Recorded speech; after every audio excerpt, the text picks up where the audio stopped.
नमस्कार विद्यार्थियों, श्री श्याम कॉलेज की ऑनलाइन क्लासेस में आपका स्वागत है। इस क्लास में हम बीए बीएड फर्स्ट ईयर तथा बीए सेकंड ईयर के लिए मानव भूगोल पढ़ रहे हैं, जिसमें हम पढ़ेंगे मानव भूगोल के उपागम, जिसका ये पहला पार्ट है। मानव भूगोल के उपागम से पहले हमने पिछली क्लास में मानव भूगोल के तत्वों के बारे में पढ़ा था। तो मानव भूगोल के तत्व के बाद में आता है मानव भूगोल के उपागम, अप्रोचेज ऑफ ह्यूमन ज्योग्राफी।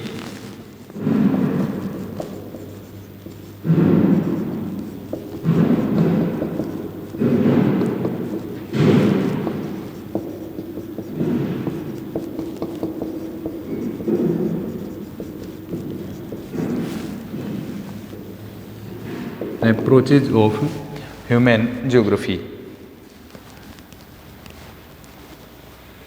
मानव भूगोल के उपागम में हम क्या पढ़ेंगे कि मानव भूगोल में, जैसे कि हम जानते हैं, मानव भूगोल का जो मुख्य अध्ययन बिंदु है या क्या चीज़ मानव भूगोल की विषय वस्तु है, उसके बारे में हमने पढ़ लिया। जैसे कि मानव भूगोल में पृथ्वी तल पर रहने वाले लोगों के स्थानिक वितरण,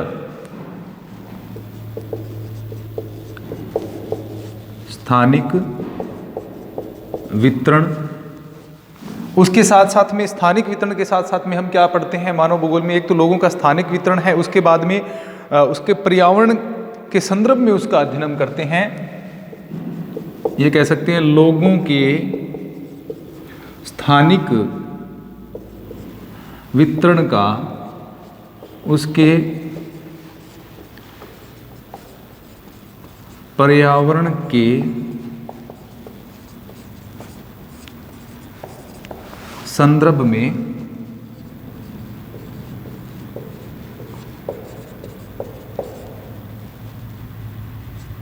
अध्ययन करते हैं। उसके पर्यावरण के संदर्भ में हम इसका अध्ययन करते हैं, किस प्रकार से मनुष्य ने अपने पर्यावरण में समायोजन किया, परिवर्तन किया, प्राचीन काल से लेकर के वर्तमान समय तक किस प्रकार से पर्यावरण के साथ मनुष्य के संबंध बदलते रहे हैं, इन सारी चीज़ों का अध्ययन इसमें करते हैं। तो ये कह सकते हैं कि मानव भूगोल के जो अध्ययन का केंद्र बिंदु है वह है मानव।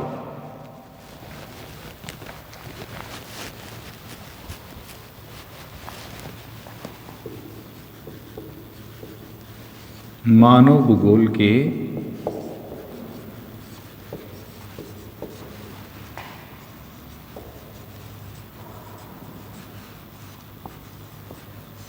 अध्ययन का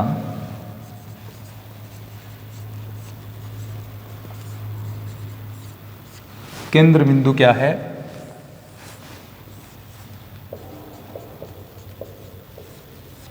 मानव है।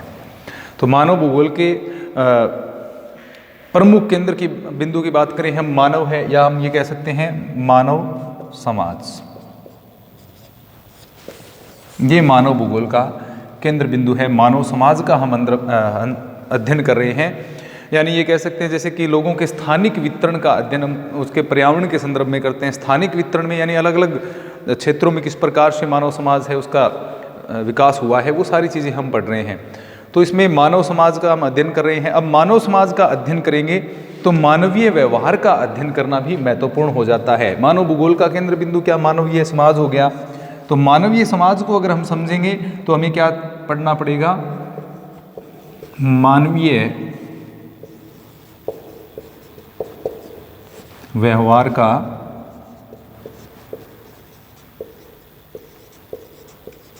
अध्ययन हमें करना पड़ेगा। मानवीय व्यवहार का अध्ययन करेंगे, मानव के व्यवहार का अध्ययन करेंगे, किसी क्षेत्र विशेष के मानव का व्यवहार का अध्ययन हम करेंगे तो हमें उस समाज के बारे में जानकारी मिलेगी, उस समाज जिसमें वह रहता है, यानी उस समाज का निर्माण किस प्रकार से हुआ है, उस समाज का विकास किस प्रकार से हुआ है। उन सारी चीज़ों का हमें कैसे पता चलेगा? जब हम उस मानवीय व्यवहार को अध्ययन करेंगे या उस मानव के व्यवहार को अध्ययन करेंगे जो कि उस समाज में रहता है। तो इसी से क्या है, हमें मानवीय समाज के बारे में जानकारी मिलेगी। अब मानवीय व्यवहार का अध्ययन आवश्यक है, क्योंकि मानवीय व्यवहार को जाने बिना हम समाज की संरचना को नहीं समझ सकते। मानवीय व्यवहार के अध्ययन के बिना हम समाज की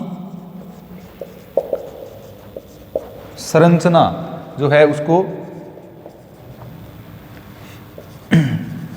नहीं समझ सकते भी, किस प्रकार से मानवीय समाज का गठन हुआ है, किस प्रकार से मानवीय समाज है वो अंतर संबंधित है। उन सारी चीज़ों को जानने के लिए हमें उसकी एक छोटी इकाई जो है मानव, उसको समझना पड़ेगा, फिर हम पूरे मानवीय समाज को समझ पाएंगे। तो इसीलिए क्या है, मानव समाज की संरचना को समझने के लिए मानवीय तत्वों का अध्ययन करना पड़ता है। तो मानवीय तत्वों के जो विविध रूप हैं उनका अध्ययन करने के लिए मानवीय व्यवहार को समझना पड़ता है, या कह सकते हैं मानवीय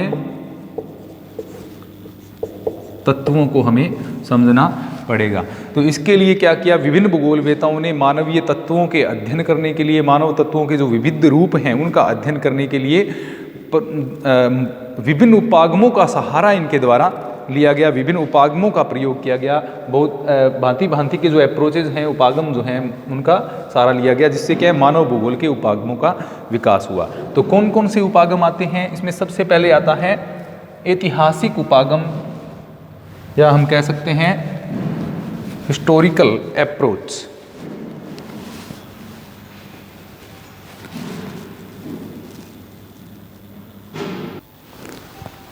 तो सबसे पहला जो उपागम है वो है हिस्टोरिकल या ऐतिहासिक उपागम।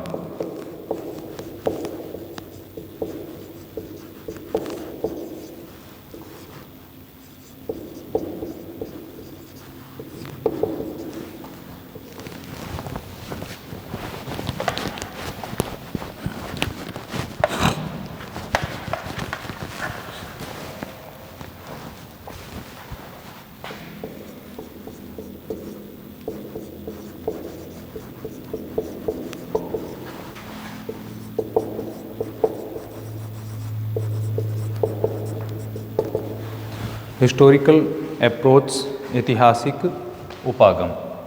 ऐतिहासिक उपागम जो है मानव भूगोल के अध्ययन का ये प्रथम उपागम है।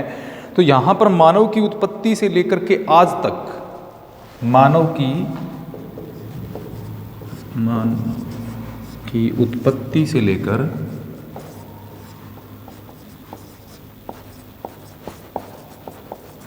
वर्तमान तक उसके किस प्रकार के पर्यावरण से संबंध रहे हैं, यानी मानव की उत्पत्ति से लेकर के वर्तमान समय तक मानव एवं पर्यावरण के संबंध कैसे रहे हैं, बदलते रहे हैं। मानव की उत्पत्ति से वर्तमान तक मानव संबंध कैसे रहे हैं,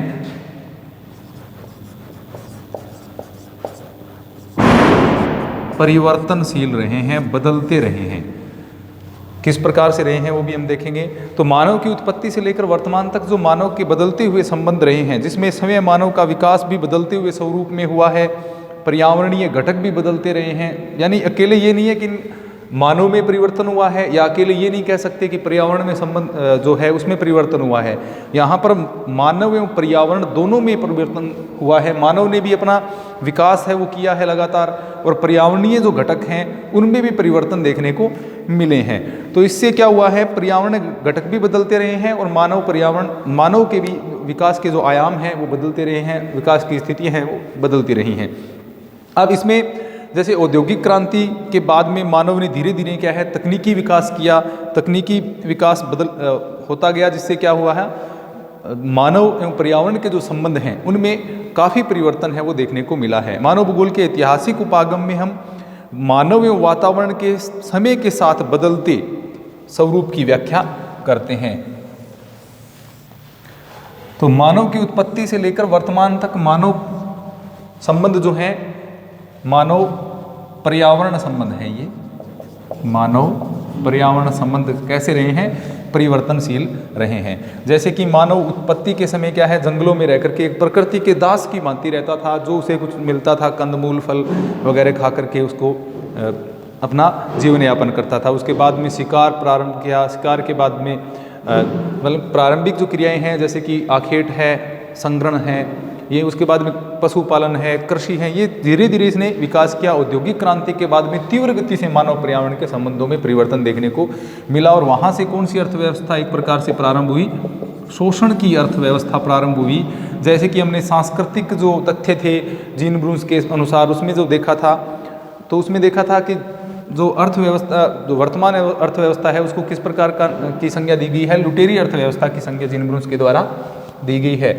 तो मानव भूगोल में हम क्या पढ़ रहे हैं, ये जो मानव भूगोल का जो ऐतिहासिक उपागम जो है उसमें हम क्या पढ़ रहे हैं, हिस्टोरिकल अप्रोच में हम क्या पढ़ रहे हैं, मानव एवं पर्यावरण के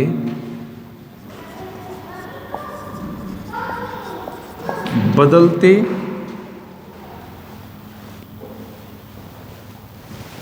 मानव एवं पर्यावरण के या मानव पर्यावरण संबंध के बदलते स्वरूप का अध्ययन हम इसमें करते हैं कि किस प्रकार से मानव एवं पर्यावरण के जो संबंध है उनके स्वरूप में परिवर्तन देखने को मिला है। जैसे कि वातावरण, जैसे कि मानव के ऐतिहासिक उपागम में हम क्या पढ़ रहे हैं, मानव भूगोल के ऐतिहासिक उपागम में मानव तथा पर्यावरण के समय के साथ बदलते स्वरूप की व्याख्या पर हम बल देते हैं। जैसे कि मानव ने परिवर्तन किया, उसने क्या किया, विकास आदिम अवस्था से लेकर के कौन सी अवस्था तक पहुंचा है, वर्तमान औद्योगिक अवस्था तक ये पहुंच गया। अब पर्यावरण में भी परिवर्तन हुए हैं, जलवायु परिवर्तन है या अनेक प्रकार के जो परिवर्तन है, वनस्पतियों में परिवर्तन है, वर्षा के प्रारूप में परिवर्तन है, मिट्टियों की उर्वरता में परिवर्तन है। तो ये सारी चीज़ों में जो परिवर्तन हुए हैं, तो मानव एवं पर्यावरण के संबंध में भी परिवर्तन इससे हुए हैं। तो मानव एवं पर्यावरण के संबंधों का जो बदलता स्वरूप है उसका हम किसमें अध्ययन कर रहे हैं, ऐतिहासिक उपागम में। ये कह सकते हैं कि इतिहास में किस प्रकार के संबंध रहे हैं मानव एवं पर्यावरण के, और वर्तमान में किस प्रकार के मानव एवं पर्यावरण संबंध पाए जाते हैं, उन सारी चीज़ों का अध्ययन हम किसमें कर रहे हैं, मानव भूगोल में कर रहे हैं। जैसे प्रारंभिक जो संबंध है मानव एवं पर्यावरण के, उसमें मानव प्रकृति का दास था, और वर्तमान में क्या है, वह प्रकृति पर विजय प्राप्त करने की होड़ में लगा हुआ है या प्रयासरत है। तो ये बदलते हुए जो संबंध हैं उनके स्वरूप का अध्ययन करना क्या कहलाता है, ऐतिहासिक उपागम कहा जाता है। उसके बाद में दूसरे नंबर पर जो आता है वह है स्थानिक विश्लेषण उपागम।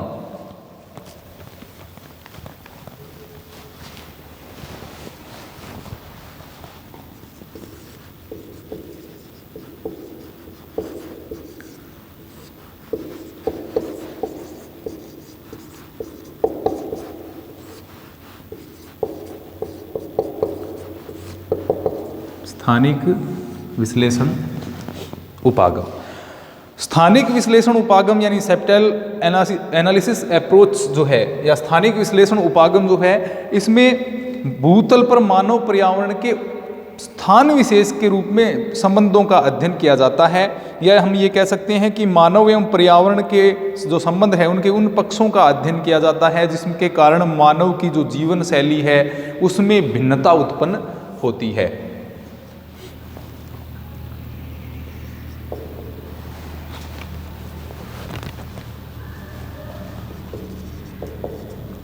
स्थान स्थान पर मानव की जीवन शैली की भिन्नता जो होती है, अब किस प्रकार से होगी। अब जैसे भूतल पर मानव पर्यावरण के कौन से पक्षों का इसमें अध्ययन कर रहे हैं, उन पक्षों का अध्ययन इसमें कर रहे हैं जिनके कारण मानवीय जीवन शैली में स्थानिक भिन्नता आती है। जैसे कि अब हम अपने आसपास के क्षेत्र में देखें तो जो विशेषतः राजस्थान के क्षेत्र के जो लोग हैं उनकी जीवन शैली, और जो हरियाणा क्षेत्र के लोग हैं या दिल्ली के क्षेत्र के लोग हैं या दक्षिणी भारत में हम चले जाएं तो उनकी जीवन शैली में परिवर्तन होगा। अलग अलग प्रकार की विशेषताएं उनकी जीवन शैली में देखने को मिलेंगी। तो उनमें भिन्नता किस प्रकार से उत्पन्न हुई हैं। बड़े स्तर पर देखें तो उष्ण कटिबंधीय प्रदेश के निवासियों की जीवन शैली भिन्न है, शीत प्रदेश के निवासियों की जीवन शैली भिन्न है, आर्द्र प्रदेश जो हैं वहाँ के जो निवासी हैं उनकी जीवन शैली में भिन्नता देखने को मिलेगी। तो इसके पीछे कारण क्या होंगे, इन सारी चीज़ों का अध्ययन हम इसमें करते हैं। कौन कौन से कारणों से ये जो भिन्नता है वो उत्पन्न होती हैं। इसी को किस नाम से भी जाना जाता है, इसी उपागम को क्षेत्रीय उपागम के नाम से भी जाना जाता है, रीजनल अप्रोच के नाम से भी इसको जाना जाता है। इस उपागम के द्वारा एक संस्कृति के जो तत्व हैं, अब सांस्कृतिक तत्व कौन से हैं, मैंने बार बार आपको बताया है, जनसंख्या है, इसके बाद में ग्रह हैं, ग्राम, नगर, ये सारे कौन से में आ जाते हैं, सांस्कृतिक तत्वों में आ जाते हैं। दूसरा प्राकृतिक तत्व। प्राकृतिक तत्व में जैसे कि जलवायु है, उच्चावच है, मृदा है, ये सारी चीज़ें प्राकृतिक तत्व में आती हैं। तो एक तो सांस्कृतिक तत्व, दूसरा तत्व समूह जैसे कृषि, व्यापार, यातायात, ये सारी चीज़ें आती हैं कि स्थानिक क्षेत्र की जो वितरण एवं उसका जो व्याख्या है उसको महत्व इसमें दिया जाता है भी। किस प्रकार से किसी क्षेत्र विशेष में ग्राम, नगर या फिर व्यापार है, यातायात है, कृषि है, इन सारी चीज़ों में भिन्नता देखने को मिलती है। ये भिन्नता क्यों देखने को मिलती है या भिन्नता के पीछे क्या कारक हैं, ये इसका अध्ययन इसमें किया जाता है। ये जीवन शैली की जो भिन्नता उत्पन्न होती है, किसी क्षेत्र में नगरीकरण ज़्यादा हुआ है, किसी क्षेत्र में कौन से प्रकार की कृषि की जा रही है, व्यापार के साधन, यातायात के जो साधन हैं वो किस प्रकार के हैं, उन सारी भिन्नताओं का इसमें अध्ययन किया जाता है। तो इसको क्षेत्रीय उपागम कह सकते हैं, रीजनल अप्रोच भी कह सकते हैं, या इसको हम क्या कह सकते हैं, स्थानिक विश्लेषण उपागम भी इसको कहा जाता है। तो 20वीं शताब्दी के प्रारंभ की हम बात करें तो प्रकृति में मिलने वाली जो जीवन पद्धति है उसके लिए प्राकृतिक कारकों को उत्तरदायी माना जाता था। पहले क्या था, जीवन पद्धति की भिन्नता, जीवन पद्धति की भिन्नता के लिए प्राकृतिक कारक उत्तरदायी माने जाते थे। यानी किसी क्षेत्र विशेष के लोगों की जीवन पद्धति, जैसे पहाड़ी क्षेत्र है, मरुस्थलीय क्षेत्र है, मैदानी क्षेत्र हैं, पठारी क्षेत्र हैं, वहाँ के जो लोग हैं उनकी जो जीवन पद्धति है उसमें भिन्नता। अब जैसे मैदानी क्षेत्र के जो लोग हैं उनके भोजन में विशेषतः जो खाद्यान्न हैं, गेहूं या चावल, इनकी अधिकता देखने को मिलेगी। इसके विपरीत हम तटीय क्षेत्र के निवासियों की बात करें तो जो सागरीय जीव हैं, मछली वगैरह हैं, उनके भोजन में विशेष योगदान देखने को मिलेगा। डेल्टा क्षेत्र के लोग हैं तो चावल उनके भोजन का मुख्य आधार मिलेगा। तो इस प्रकार से ये जीवन पद्धति, उनके सांस्कृतिक कारक हैं, इनमें भिन्नता देखने को मिलती है। इसके लिए प्राकृतिक कारकों को पहले उत्तरदायी माना जाता था। लेकिन वर्तमान में क्या है, सामाजिक संगठन है,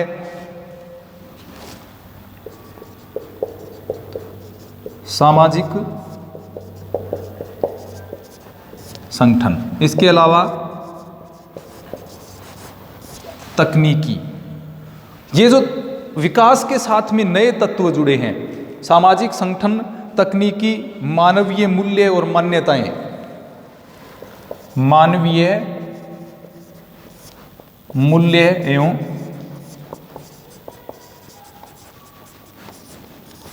मान्यताएं, ये सारी जो चीजें हैं ये भी कहीं ना कहीं क्या है, स्थानिक भिन्नता के लिए उत्तरदायी होती हैं। किस प्रकार से, सामाजिक संगठन, कोई व्यक्ति विशेष अपने समाज में रहना चाहता है, जैसे पिछड़ी जनजाति एक अलग सामाजिक दायरे में रहती है, वह क्या आधुनिक जनजातियों, आधुनिक जो जातियां हैं या जो समाज की मुख्य धारा से जुड़ी हुई जातियां हैं उनके साथ अपना तालमेल नहीं बढ़ाना चाहती, तो इसके कारण क्या वो अपने सामाजिक संगठन विशेष में रहना चाहती हैं। एक समाज ऐसा है जो प्रगति के पथ पर अग्रसर है तो अपने सामाजिक संगठन के कारण क्या वो आगे बढ़ गया।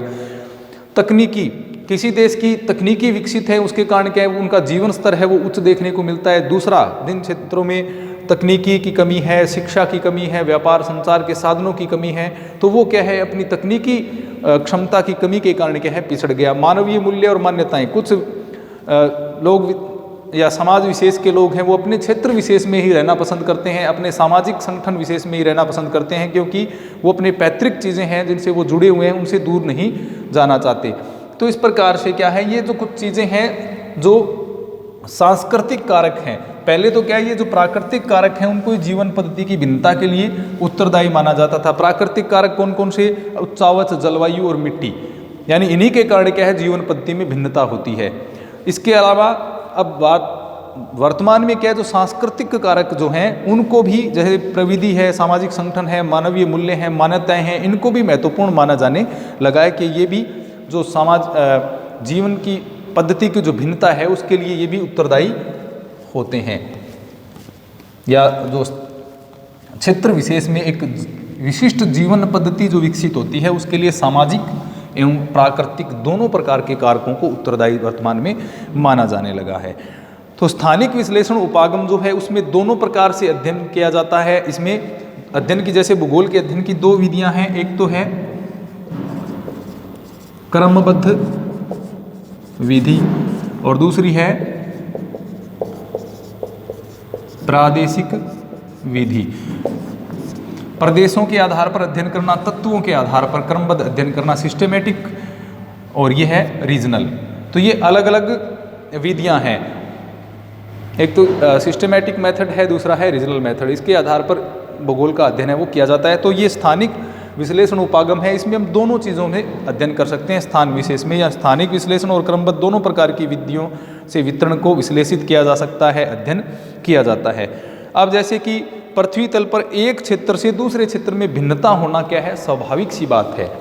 पृथ्वी तल पर कोई भी जो क्षेत्र हैं वो आपस में क्या है, समान, पूर्णतः समान नहीं है, उनमें कुछ भिन्नताएं अवश्य देखने को मिलती हैं। तो पृथ्वी के ऊपर एक क्षेत्र से दूसरे क्षेत्र में हम जाएं तो इसमें भिन्नता देखने को मिलेगी, विभिन्न तत्वों में भिन्नता है वो देखने को मिलती है। और इसी भिन्नता के आधार पर किसका निर्माण होता है, प्रदेश का, रीजन का निर्माण होता है। प्रदेश क्या होता है, जो आंतरिक रूप से समान है। मान लीजिए ये एक प्रदेश है ए, ये इसमें आंतरिक रूप में क्या है, समानताएं, जैसे कृषि संबंधी, जनसंख्या संबंधी, यातायात, संचार, व्यापार संबंधी जो है कुछ न कुछ समानताएं इसमें देखने को मिलेगी। दूसरा ये बी प्रदेश है। अब ये दो भिन्न क्यों है, क्योंकि इसकी जो विशेषताएं हैं वो इससे अलग हैं, इसलिए ये क्या है, दूसरा प्रदेश वर्गीकृत हो गया यहाँ पर बी। तो प्रदेश क्या होते हैं, आंतरिक रूप से समान और बाह्य रूप से भिन्न, यानी दूसरे से भिन्न होते हैं लेकिन आंतरिक समानता रखते हैं। तो इसी आधार पर क्या है, जो पृथ्वी तल पर स्थानिक भिन्नता देखने को मिलती है, उसी के आधार पर किसका निर्माण होता है, प्रदेशों का निर्माण होता है। तो हैटनर ने भूगोल को, अब जैसे इसी ये जो भिन्नताएं हैं या स्थानिक विश्लेषण उपागम की जरूरत क्यों पड़ती है, क्योंकि प्रत्येक स्थान की कुछ अपनी विशेषताएं होती हैं जो कि दूसरे स्थान विशेष से भिन्न होती हैं। तो इसमें स्थानिक भिन्नता, यानी एक क्षेत्र से दूसरे क्षेत्र में जो अंतर या भिन्नता देखने को मिलती है उसका अध्ययन किया जाता है। ठंडे प्रदेश के निवासी, उष्ण प्रदेश के निवासी, शीतोष्ण प्रदेश के निवासी, आर्द्र प्रदेश के जो निवासी होते हैं उनमें अलग अलग विशेषताएं हैं वो देखने को मिलती है। तो इसी कारण क्या है, स्थानिक विश्लेषण उपागम का सहारा लिया जाता है उन भिन्नताओं को पढ़ने हेतु। तो स्थानिक विश्लेषण उपागम है, उसका मुख्य उद्देश्य क्या है, दो स्थानों के अंदर जो भिन्नता पाई जाती है, जैसे मैंने आपको पहले बताया ए प्रदेश और ये है बी प्रदेश, दोनों में भिन्नता माने कि ये प्रदेश है, यहाँ पर मुख्य जो कार्य है लोगों का वो क्या है, कृषि है, तो ये कृषि प्रदेश में सम्मिलित हो जाएगा। दूसरा, इसमें हम चले जाएं दूसरे प्रदेश में जहाँ पर कृषि योग्य भूमि नहीं है लेकिन यहाँ पठारी भाग है, तो खनन इस क्षेत्र का मुख्य व्यवसाय है। तो दोनों में भिन्नता है, इन दोनों की जो भिन्नता है उसका अध्ययन करना ही स्थानिक विश्लेषण उपागम का क्या होता है, उद्देश्य होता है। तो दो क्षेत्रों में जो भिन्नताएं पाई जाती हैं उसका अध्ययन करना किसका कार्य है, स्थानिक विश्लेषण उपागम में उसका अध्ययन किया जाता है। इसीलिए इस उपागम का विकास हुआ। अलग अलग विद्वानों ने जैसे कि भूगोल की कुछ परिभाषाएं दी हैं, जैसे हैटनर ने क्या कहा है, भूगोल भूतल पर प्रादेशिक भिन्नताओं का विज्ञान है। हैटनर क्या कहते हैं, भूगोल भूतल पर प्रादेशिक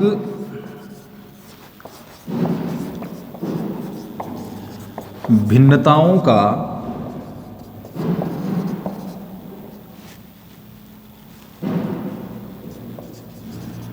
अध्ययन है। यानी जो प्रादेशिक भिन्नताएं भूतल पर देखने को मिलती है एक प्रदेश से दूसरे प्रदेश में, उसका अध्ययन करना भूगोल का मुख्य कार्य है। ये किसने कहा है, हैटनर ने, जो कि किसके लिए कहा गया, स्थानिक विश्लेषण उपागम जो सेप्टाइल डिस्ट्रीब्यूशन अप्रोच है उसका इसी कारण से क्या हुआ है, विकास हुआ है। उसके बाद में हार्टशॉर्न जो है उन्होंने कहा है कि भूतल के परिवर्तनशील स्वरूप का अध्ययन करना, अध्ययन को क्या कहते हैं, भूगोल कहते हैं। किसने कहा,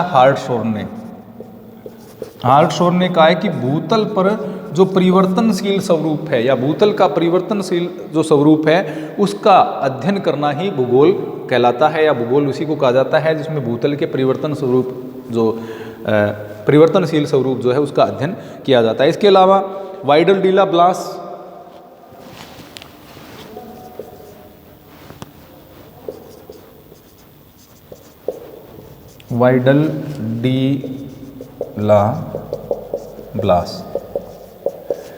इन्होंने क्या कहा है, जिस प्रकार से ये स्थानिक भिन्नताओं का अध्ययन करने को हैटनर ने या हार्टशॉन ने बल दिया। उसी प्रकार से इन्होंने क्या है कि भूगोल क्या है, स्थानों का विज्ञान है। विडाल डिला ब्लास ने क्या कहा है, भूगोल स्थानों का विज्ञान है और स्थानों में भिन्नताएं पाई जाती हैं। भूगोल स्थानों का विज्ञान है और स्थानों में भिन्नता पाई जाती है।